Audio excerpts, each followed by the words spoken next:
নমস্কার, আমি সুদীপ্তা। এভি নিউজে আপনাদের সকলকে স্বাগত। প্রথমেই চোখ রাখবো নিউজ হেডলাইনসে।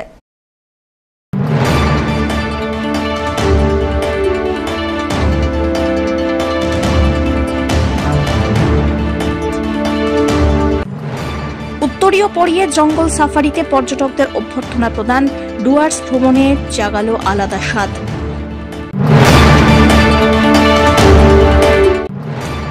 আরজি করের ঘটনায় এই প্রথম রাজপথে নামল জলপাইগুড়ি আইএমএ।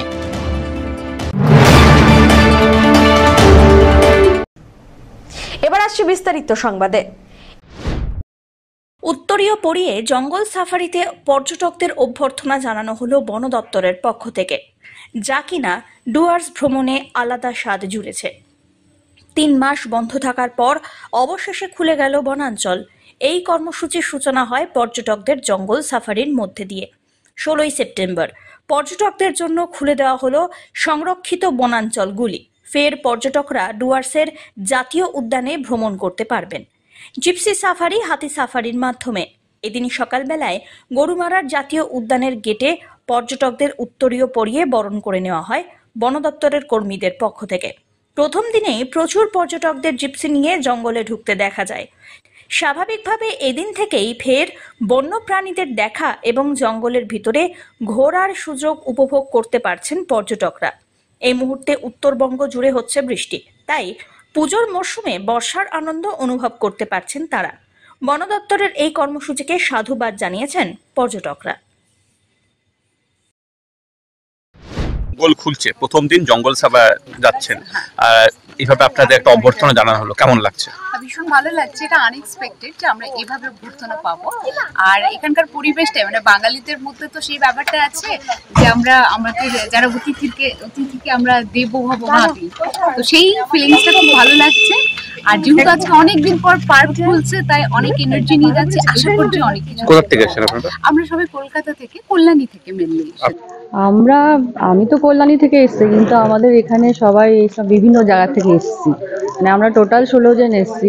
কেউ কল্যাণী থেকে, কেউ কলকাতা থেকে, কেউ ওই আলাদা ডিস্ট্রিক্ট, মানে মেনলি আমরা সাউথ বেঙ্গল থেকে এসেছি। বলছিলাম যে আজকে জঙ্গল খুলছে, প্রথম দিন একদম প্রথম শিফটে আপনারা যাচ্ছেন, কতটা এক্সাইটেড? আর খুব এক্সাইটেড, কারণ আমরা অনেক দিন আগেই বুক করেছি, প্রায় 2 মাস আগে বুক করেছি, এবং ঘরে আমাদের সাথে অনেক বাচ্চা আছে, এই জন্য সবাই খুব আমরা এক্সাইটেড যে দেখবো প্রথম।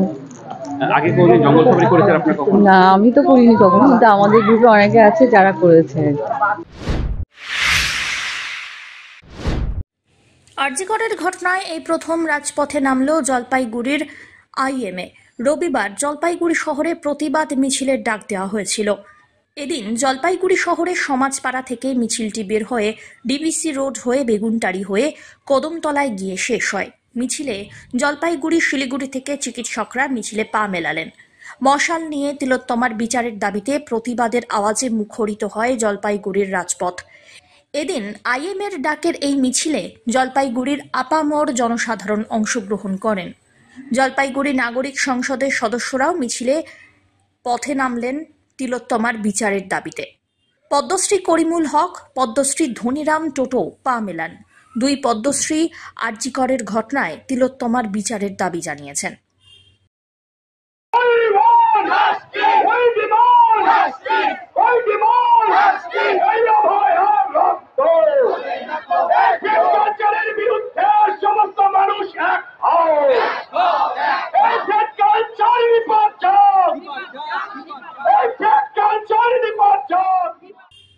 সব্যসাচী মজুমদারের রিপোর্ট, এভি নিউজ।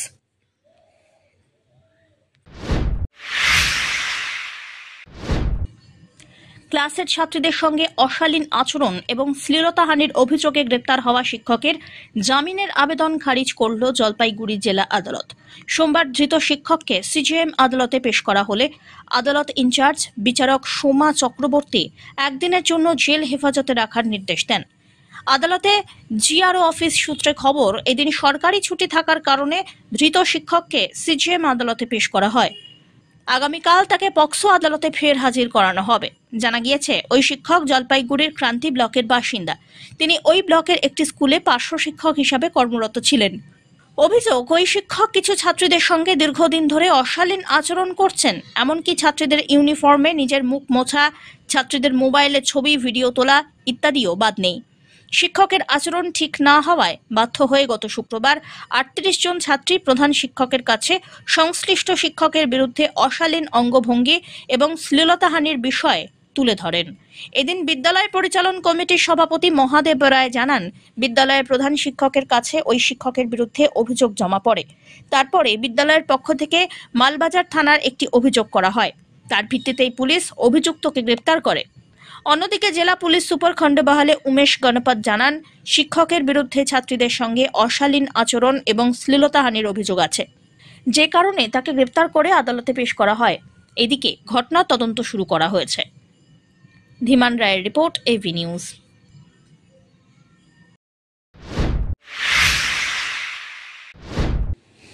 লরি এবং বাইকের সংঘর্ষে আহত হলেন দুজন।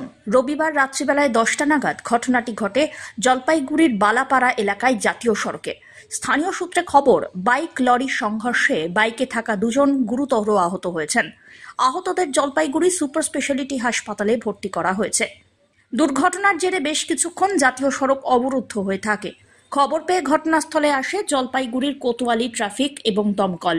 প্রায় ঘণ্টাখানেক পর জাতীয় সড়কে যান চলাচল স্বাভাবিক হয়। লরিটিকে আটক করে তদন্ত শুরু করেছে পুলিশ। যেরকম ব্যাপার, বালাপাড়া বান্ধে একটা বড় ধরনের অ্যাক্সিডেন্ট ঘটে গেল।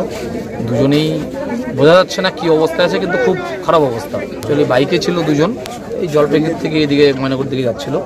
পেছনে এই যে গাড়িটা যে দেখছেন, গাড়ি দাঁড়িয়ে আছে, একটা মাছের গাড়ি হয়তো মেরে দিয়েছে। অত শীঘ্র আমি ফটাফট চলে আসার পরে, ছেলেবেলে ছিল, আমি আসার আগে একজনকে হসপিটালে নিয়ে যাই। তারপরে আমি আসার পরে আবার একটা অ্যাম্বুলেন্স দিয়ে দিই। আমাদের যে ভাইগুলো আছে এখানকার, যে ছেলেবেলে সবাই হসপিটালে পাঠিয়ে দেয়। তাতে আমি যেটা দেখলাম, প্রচুর ব্লাড পড়ে আছে, বোঝা যাচ্ছে না কি। দুজনেই গুরুতর অবস্থা। প্রথমটা আমার মনে হয় যেটা শুনলাম, প্রথমটা আরো খারাপ ছিল। বাইকটা জলপাইগুড়ি থেকে ময়নাগুড়ি দিকে যাচ্ছে। হ্যাঁ, হাইরো বরাবর না, ক্রসিং এর কোনো ব্যাপার ছিল না। আমি এটাও ময়নাগুড়ি দিকে যাচ্ছে, হতে পারে আগা পেছনে এরকম হতো, আমি তো ছিলাম না। হ্যাঁ, সম্ভবত হতে পারে। অনেক সময় বড় গাড়ির ড্রাইভার রাত্রেবেলা করে মদ খায়, আবার ছোট গাড়ির ড্রাইভারও মদ খেতে পারে। অনেক সময় হতে পারে এরকম হয়তো মিসআন্ডারস্ট্যান্ডিং মধ্যে হয়ে গেছে। আমি যেটা শুনলাম যে জলপাইগুড়ি কদমতলা বা আশেপাশে বাড়ি হবে, জলপাইগুড়ি শহরেরই কেউ হবে। এই যে দেখেন না, আজকে যে এরকম একটা অ্যাক্সিডেন্ট ঘটে গেছে, দুপাশে গাড়ি জাম, প্রশাসন এসে কি করতেছে জানি না।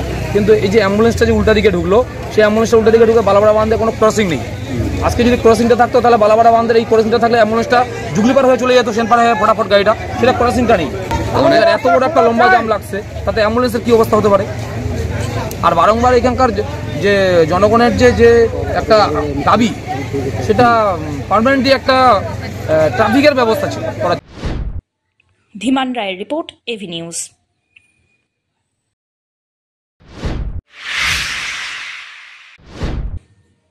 বিশ্বকর্মার পুজোর বাজারে তেমনভাবে দেখা মিলল না ক্রেতাদের, ফলে বিক্রি বাট্টা নেই বললেই চলে। রাত পোহালেই বিশ্বকর্মা পুজো, কিন্তু এই বছর পুজোর পরিবেশ যেন থমথমে।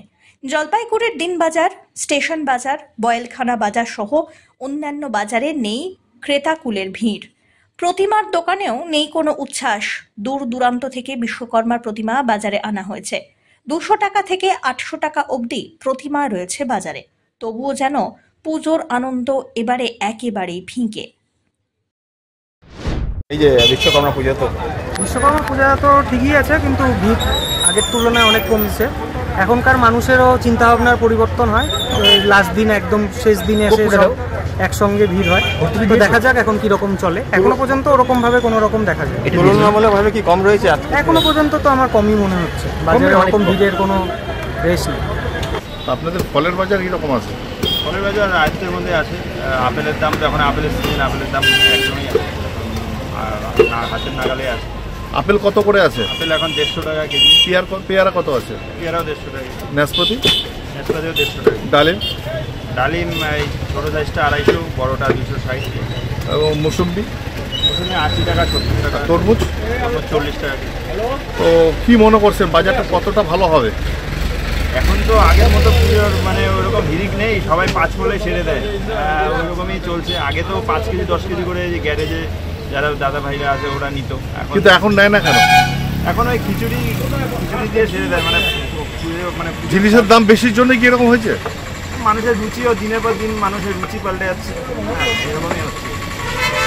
আগের মতো হিরিক নেই, মানে ফল যে পূজার মধ্যে ফল নিয়ে যাবে 5 কেজি 10 কেজি করে আপেল, ওরকম কোনো হিরিক নেই।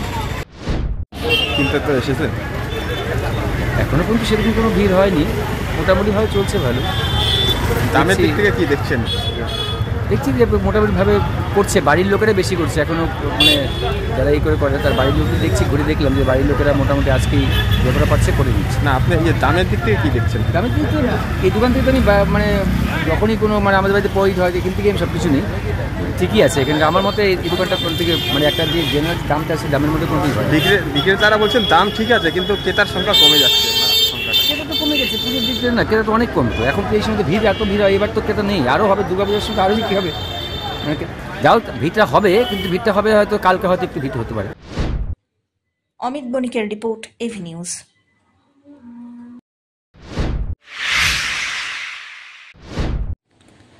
ন্যাশনাল তাইকোন্ডো চ্যাম্পিয়নশিপ 2024 সম্প্রতি অনুষ্ঠিত হয়েছে উত্তরপ্রদেশে। ওয়েস্ট বেঙ্গলের হয়ে তাইকোন্ডো অ্যাসোসিয়েশনের পক্ষ থেকে যাওয়া জলপাইগুড়ির 2 জন ছাত্রছাত্রী অংশগ্রহণ করেছিলেন, একজন আদিত্য মাহাতো এবং অন্যজন হিমানী দেবনাথ। এই প্রতিযোগিতায় দিল্লি, উত্তরপ্রদেশ, আসাম, বিহার সহ অল ইন্ডিয়া বেসিসে প্রতিযোগীরা অংশগ্রহণ করেন। সেই জায়গা থেকে রৌপ্য পদক এবং ব্রোঞ্জ পদক লাভ করে পশ্চিমবঙ্গ তথা জলপাইগুড়ির নাম উজ্জ্বল করেছেন হিমানী এবং আদিত্য। এটা হয়েছিল ন্যাশনাল টাইকোন্ডো চ্যাম্পিয়নশিপ, যেটার অর্গানাইজেশন হচ্ছে TFI, আর এটা হয়েছিল হচ্ছে উত্তরপ্রদেশে হলি পাবলিক স্কুলে। কিভাবে খেলাটা হলো, কাদের সাথে হলো? মূলত এখানে ইন্ডিয়ার সব স্টেটই এসেছিল, তার মধ্যে আমরা হচ্ছে ওয়েস্ট বেঙ্গল থেকে পার্টিসিপেট করেছিলাম। আর এখানে প্লেয়ারও খুবই ভালো ছিল আর খেলাও ভালো ছিল। আর হচ্ছে আমি এখানে আন্ডার 42-তে গার্লসে জুনিয়রে সিলভার পেয়েছিলাম। আমি তো খুবই খুশি, কারণ আমি সিলভার পেয়েছিলাম, আগের বার খেলেছিলাম কিছু পাইনি, তো এবার সিলভার পেয়েছি। তাও গোল্ড পাওয়ার ইচ্ছা ছিল কিন্তু হয়নি, যাই হোক সিলভারটা পেয়ে আমি খুবই খুশি। ये तो टाइकोंडो गेम है और ये उत्तर प्रदेश में हुआ था और हॉली पब्लिक स्कूल में, और ये इसका ऑर्गेनाइज़र है TFI, taekwondo federation of India. Game तो बहुत बढ़िया हुआ, वहाँ पे सब कुछ भी बढ़िया था, प्लेयर भी बहुत बढ़िया था। वहाँ के भारत का सारे स्टेट से प्लेयर आए थे, तो और क्या सभी बढ़िया चला था। और मैं भी, मेरा 51 अंडर 51 में गेम था और मैं 3 फाइट करके ब्रोंज लाया अपने क्लब की तरफ से और ख़ुद का बेच दिया, अपना क्लब की तरफ से बेच दिया। और हमारे यहाँ से सिर्फ 1-2 मेडल आए हैं, एक सिल्वर और एक ब्रोंज, जो ब्रोंज सिर्फ मेरा है। और अगला बार तो सोचा है गोल्ड ही लाऊंगा नेशनल में और अपना अच्छा छाप दे के जाऊँगा, नेशनल में मेरा नाम हो, सबका नाम हो। मतलब एक्सप्लेन नहीं कर सकते, इतना खुश हूँ क्या और बोलूँ। তা যে প্রতিযোগিতার ব্যাপারে এই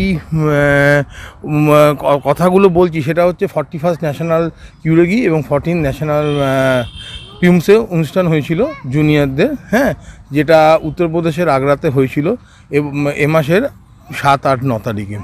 তা জলপাইগুড়ি ডিস্ট্রিক্ট থেকে টাইকোন্ডো ফেডারেশন অফ ইন্ডিয়া, সংক্ষেপে TFI, যে অর্গানাইজ করেছিলেন তাতে আমরা অনুষ্ঠান করেছিলাম। জলপাইগুড়ি থেকে আমাদেরই একমাত্র ক্লাব আছে যারা এই অনুষ্ঠানে এই প্রতিযোগিতায় গেছিলো। তা 2 জন গেছিলো। সবথেকে গর্বের ব্যাপার, পশ্চিমবঙ্গ থেকে একটাই সিলভার এসছে, সেটাই জলপাইগুড়ি থেকে আমাদের ক্লাব থেকেই পেয়েছে, এবং সেটি হচ্ছে আমাদেরই ছোটো বোন হিমানী দেবনাথ। এবং আমার ভাই আদিত্য মাহাতো, উনি ব্রোঞ্জ পেয়েছেন রেসপেক্টিভ ওয়েট ক্যাটাগরিতে। তাই এটা সত্যি বিশাল, শুধু জলপাইগুড়ি নয়, পশ্চিমবঙ্গের ক্ষেত্রে বিরাট বড় গৌরবের ব্যাপার। এবং মিস্টার আদিত্য মাহাতোর ভাই প্রথমবারের জন্য ন্যাশনালে অনুষ্ঠান করে প্রতিযোগিতা করেছে, যেটা প্রতিযোগিতায় অংশগ্রহণ করাই বিরাট ব্যাপার। সেখানে সে অংশগ্রহণ শুধু করেইনি, আমাদের গৌরবান্বিত করেছে ব্রোঞ্জ মেডেল পেয়ে। ধীমান রায় রিপোর্ট, এভি নিউজ।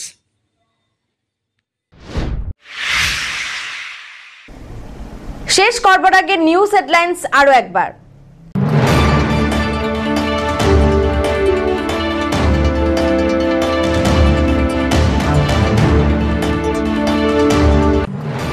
উত্তরীয় পরিয়ে জঙ্গল সাফারিতে পর্যটকদের অভ্যর্থনা প্রদান, ডুয়ার্স ভ্রমণে জাগালো আলাদা স্বাদ।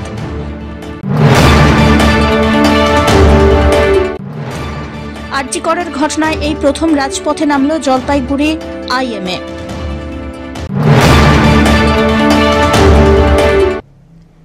এখনকার মতো এভি নিউজ এ পর্যন্তই। পরবর্তীতে আসছি আরো সংবাদ নিয়ে, দেখতে থাকুন আমার বিশেষ। নমস্কার।